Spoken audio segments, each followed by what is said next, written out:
جی welcome back ناظرین، خیر مقدم ہے آپ کا بزم علماء، علماء کرام وقت کے مستند اور معتبر علماء ہمارے ساتھ ہیں۔ علم و آگہی کا سفر انشاءاللہ ان کے ساتھ، ان کے ہمراہ ہم نے طے کرنا ہے، اور دعا کریں کہ اللہ رب العزت نے ہمیں دنیا میں ان کی معیت نصیب فرمائی، اللہ تعالیٰ قبر سے حشر تک ہمیں ان کی معیت اور سرپرستی عطا کرے۔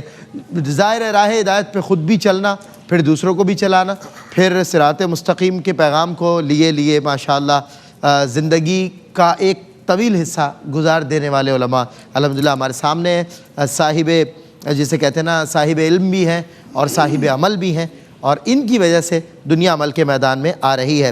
میں بہت شکریہ ادا کرتا ہوں حضرت قبلہ مفتی محمد سہیل رضا احمدلی صاحب کا، مفتی احسن نوید نیازی صاحب کا، پروفیسر ڈاکٹر محمد احمد قادری صاحب، آپ تینوں کا کہ آپ تینوں حضرات ماشاءاللہ وقت دے رہے ہیں بھرپور نشریات کو، اللہ تعالیٰ آپ کا حامی و ناصر ہو۔ میں پروگرام کا آج جو آغاز ہے وہ ذرا ہم چونکہ بندگی کے تقاضوں میں جتنا ڈیپ اور ان ایشوز پہ ہم بات کر سکتے تھے کہ جن ایشوز پہ بات عام طور سے نہیں ہوتی، لوگوں کے علم میں نہیں ہوتا، آپ حضرات نے ماشاءاللہ وہ علم اور آگہی ہمیں عطا فرمایا، اللہ تعالیٰ آپ کی محنت قبول فرمائے۔ آج حضرت میں آغاز کروں گا تجارت سے، کیونکہ کسب حلال والی باتیں، تجارت کے معمولات، انسان جو ہے نا تجارت کو وار اور لو کے تناظر میں اس روایت کے ساتھ لے کے چل رہا ہے، یعنی اس بات کے ساتھ لے کے چل رہا ہے کہ everything is fair in love and war, تجارت میں سب جائز۔ تو وہ آپ کو تو پتہ ہے کہ وہ عیب نہ دکھانا، جھوٹ بولنا، یہ کرنا وہ کرنا اپنی جگہ ہے۔ تجارت کی جو شرعی حیثیت ہے، تجارت کی جو اہمیت ہے، حدیث کی روشنی میں، قرآن کی روشنی میں ذرا ہمیں کچھ نور عطا فرما۔ جی بسم اللہ الرحمن الرحیم، صلی اللہ علیہ وآلہ وصحبہ وبارک وسلم۔ دیکھیں بات یہ ہے سلمان بھائی کہ عبادات، نماز، روزہ، حج، زکوٰۃ، یہ عبادات اپنی جگہ ہیں، اور مال حلال کمانا، کسب حلال کمانا یہ اپنی جگہ پر ہے۔ دونوں میں سے کسی کو ڈینائی نہیں کر سکتے، بالکل ٹھیک ہے نا۔ اگر آپ نے خدا نخواستہ مال حرام کمایا تو ساری عبادات ضائع، ساری عبادات اکارت۔ اگر مال حرام ہے، وہ آپ نے نہیں پڑھا کہ ایک پراگندہ بال پراگندہ حال جو خانہ کعبہ کے ساتھ چمٹا ہوا تھا، وہ دعائیں کر رہا تھا، اور رسول اللہ صلی اللہ علیہ وسلم نے اسے دیکھا تو فرمایا کہ جناب اس کی دعا کیسے قبول ہوگی؟ اس کا کھانا حرام ہے، اس کا پینا حرام ہے، اس کا پہننا حرام ہے، تو کون سی دعا کیسے قبول ہوگی؟ عبادت کیسے قبول ہوگی؟ تو کھانا حلال ہے تو عبادت قبول ہے، اور کھانا حرام ہے، پینا حرام ہے تو بھی عبادت قبول نہیں ہے، بنیادی ضرورت۔ جی اب مسئلہ یہ ہے کہ ہم دیکھتے ہیں دنیا کی طرف، ہم دیکھتے ہیں ان ممالک کی طرف کہ جو اس وقت ترقی کی راہوں پر ہیں، ترقی یافتہ ہیں، ٹھیک ہے نا، اور ہم ہر چیز میں ان کو رشک بھری نگاہوں سے دیکھتے ہیں۔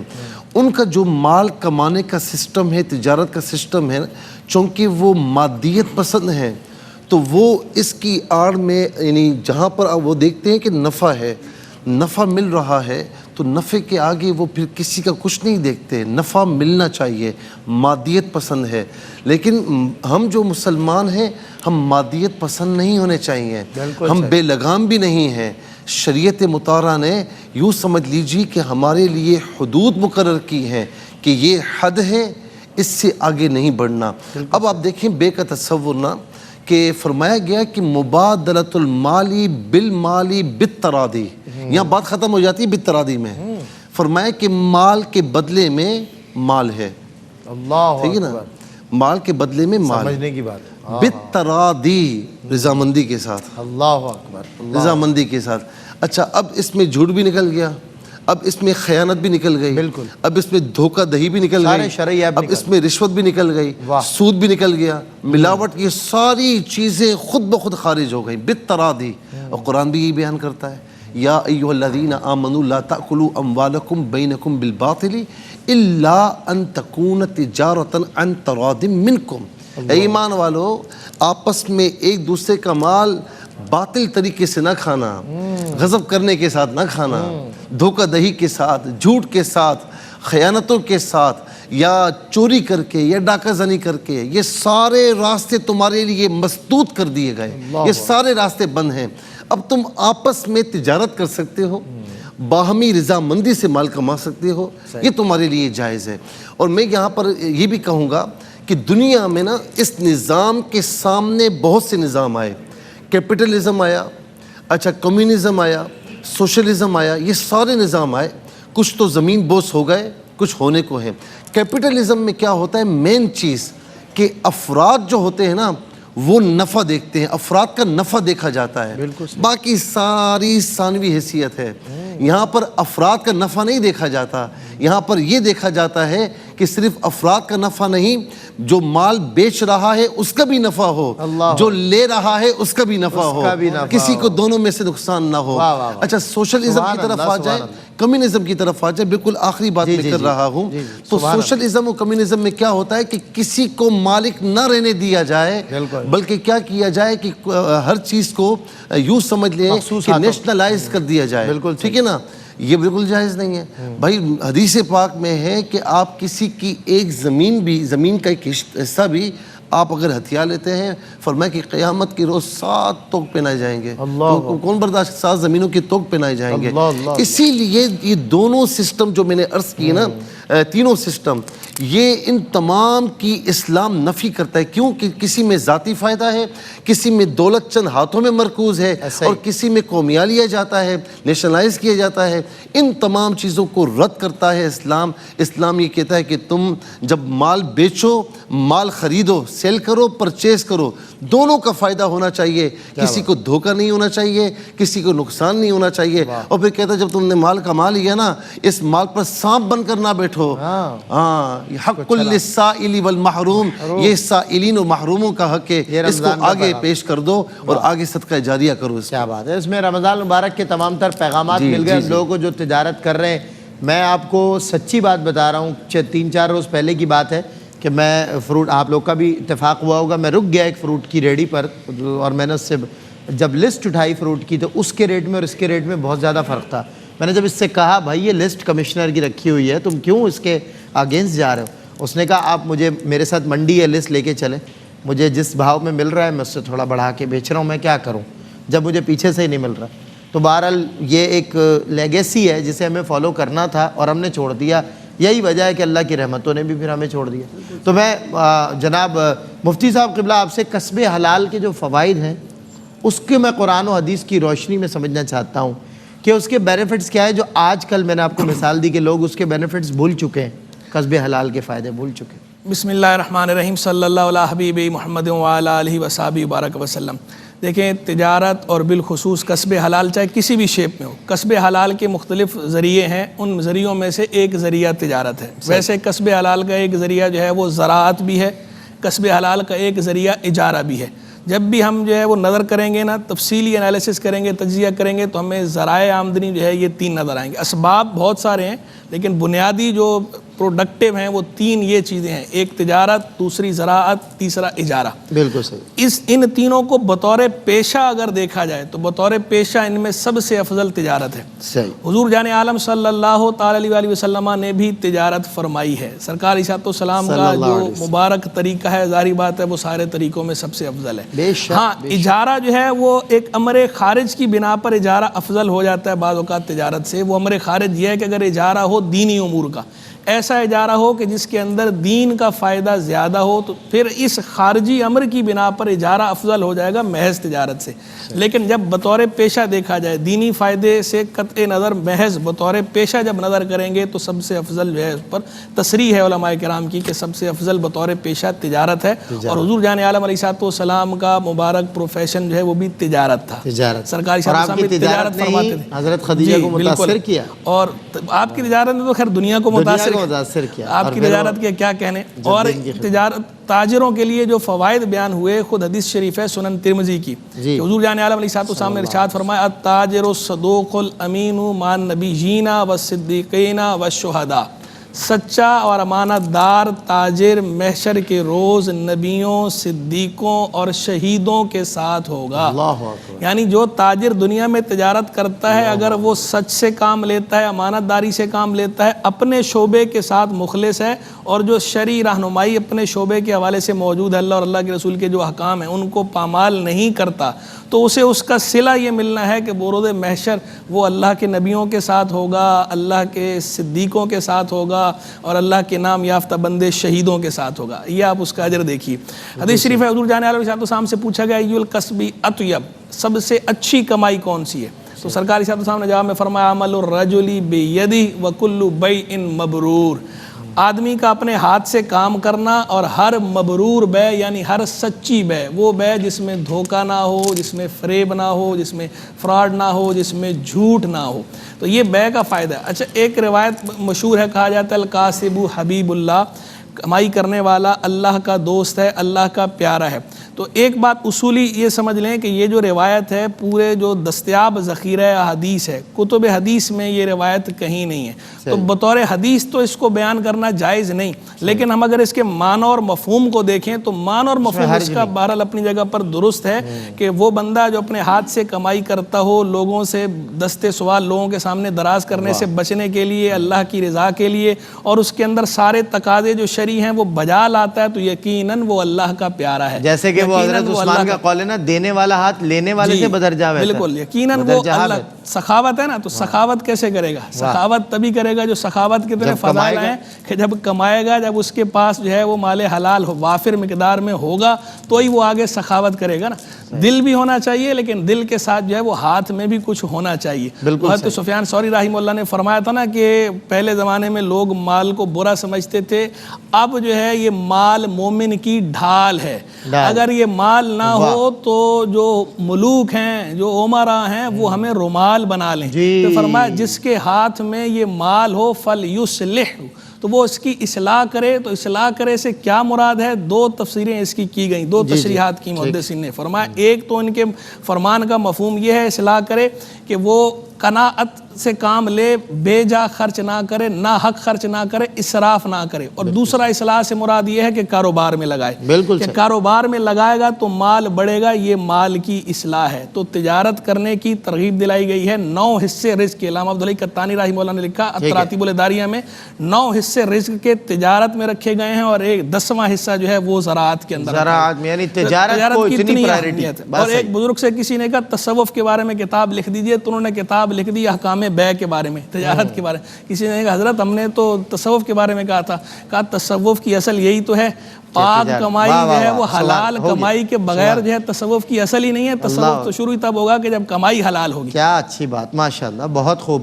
میں ڈاکٹر صاحب قبلہ تجارت کے جو اصول ہیں ذرا آپ وہ وضع فرمائے، قرآن و سنت کی جو ہے روشنی میں، حدیث کی روشنی میں تجارت کے بنیادی اصول کیا ہے؟ اعوذ باللہ من الشیطان الرجیم، بسم اللہ الرحمن الرحیم۔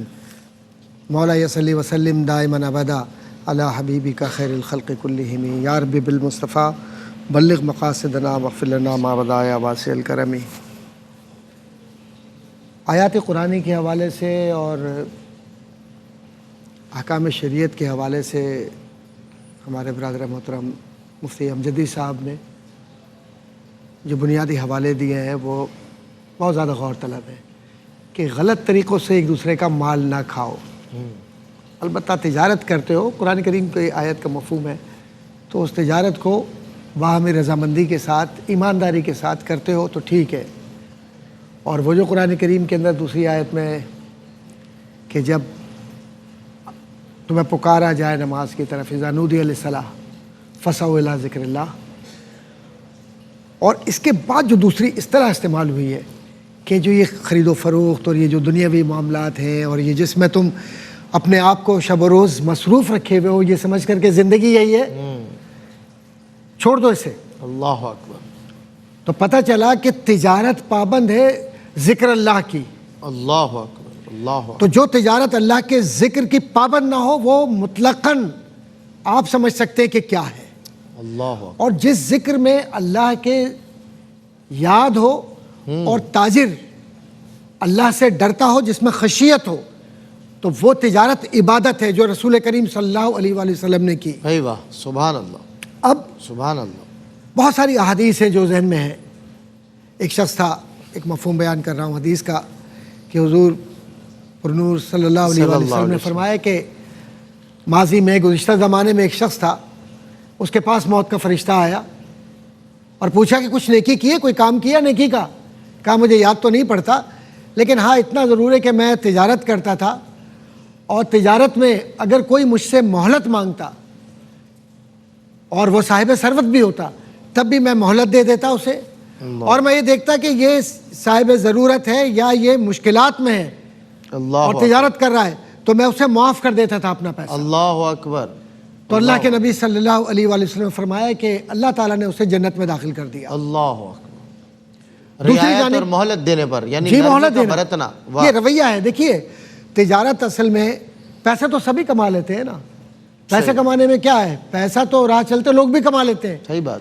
لیکن حضور کریم صلی اللہ علیہ وسلم کی ایک حدیث ہے جس کا مفہوم یہ ہے کہ صحابہ حضور کی بارگاہ میں حاضر تھے اور حضور کریم صلی اللہ علیہ وسلم نے فرمایا کہ تاجر فاجر ہے. تاجر فاجر فاجر ہے. تو کہا یا رسول اللہ صلی اللہ علیہ وسلم کیا تجارت حلال نہیں ہے؟ تو حضور نے فرمایا بے شک حلال ہے. اب یہ فاجر کیسے ہو رہے ہیں، اب اس کو سمجھے. جی. فاجر اس لیے ہے کہ پہلی بات کہ یہ جھوٹ بولتے ہیں تجارت میں، اللہ. اور دوسری اس سے اہم بات جو جس طرف اشارہ کیا حدیث کے اندر کہ یہ جھوٹی قسمیں کھاتے ہیں. اللہ اکبر. جھوٹی قسمیں. اب جو جھوٹی اچھا قسمیں دیکھیں کھاتا ہمارے ہے یہاں تو یہ بڑا رائج ہے. یہ تو جناب جھوٹی قسم کے بغیر تو پروڈکٹ تو بکے اللہ گی. تعالیٰ معاف کرے ان مقدس شہروں میں بھی قسمیں کھاتے واللہ باللہ تاللہ کہہ کر کہ جہاں قسم حرام ہے کیونکہ میرے اللہ نے قسم کھائی ہے اس زمین کی، اس شہر کی، اور آپ وہاں پر کھڑے ہو کر اپنا کپڑا بیچنے کے لیے قسم کھا رہے ہیں. واللہ واللہ کیا چیز ہے واللہ؟ اللہ اکبر. قسم ہی تو ہے اور کیا ہے. اب اگر کوئی تکیہ کلام قسم کو بنا لے تو تکیہ کلام نہیں بلکہ بذات خود یہ قسم ہے. یعنی کہ تاجر جسے رسول اللہ تجارت کو پسند فرما رہے ہیں، بذات خود آپ تاجر ہیں اور اس کے باوجود آپ کہہ رہے ہیں جھوٹی قسمیں کھانے والے تاجر، یہ جھوٹ بولنے والے تاجر، ان کو آپ کس یعنی کہ برے انداز سے جو ہے ایک بات عرض کرتا چلوں کہ حضور کا یہ فرمان ہے صلی اللہ علیہ وآلہ وسلم کہ قسم کی زیادتی ٹھیک ہے جی تجارت کی برکت کو ختم کر دیتی ہے. اللہ اکبر. تو اب آپ ان سب چیزوں کو یکجا کر لیجئے چونکہ وقت کی کمی ہے اس لیے میں بات کو سمیٹ رہا ہوں جی کہ آج ہم اپنے رویوں پر غور کریں. قبلہ مفتی صاحب نے جو اشارہ کیا کیپٹلزم، سوشلزم، مارکسزم کی طرف، یہ اصل میں نظام مالیات ہیں. جیسے امریکہ آج جس بات پر بھروسہ کرتا ہے وہ یہ ہے کہ یوٹیلیٹیرینزم کی جو تھیوری ہے، نظریہ افادیت پسندی، لوگوں کو فائدہ پہنچانا، لیکن اس میں یہ نہیں کہتا کہ خراب مال بیچ دو. اللہ کے نبی صلی اللہ علیہ وسلم کا آخری فرمان آپ کو ایک حوالہ دیتے ہوئے اس کا مفہوم کو بیان کروں کہ اگر کوئی تاجر مال کی خرابی کو یا عیب کو، جس کو خیار عیب کی طرف اشارہ بھی ہے، مسائل ہے اس کے اندر فقہی کہ مال کی تجارت اس طرح کرتا ہے کہ وہ عیب بیان نہیں کرتا تو اللہ تعالیٰ اس کی برکت بھی ختم کرتا ہے، ناراضی کو وہ مول لیتا ہے. یہاں تک کہ ایک حدیث میں اس کے مفہوم یہ ہے کہ فرشتوں کی اس پر لعنت ہوتی ہے ایسے تاجر پر. تو آئیے ہم یہ عہد کریں کہ ہمیں اللہ تعالیٰ جب پیدا کرتا ہے تو رزق تو ہمیں وہ دے ہی دے گا. بے شک رزق کیوں نہ تو ہم لکھ دیا. برکت والا رزق حاصل کر لیں. برکت والا. کیا بات ہے ڈاکٹر صاحب، ماشاءاللہ. مفتی صاحب آپ تینوں حضرات کا بہت شکریہ.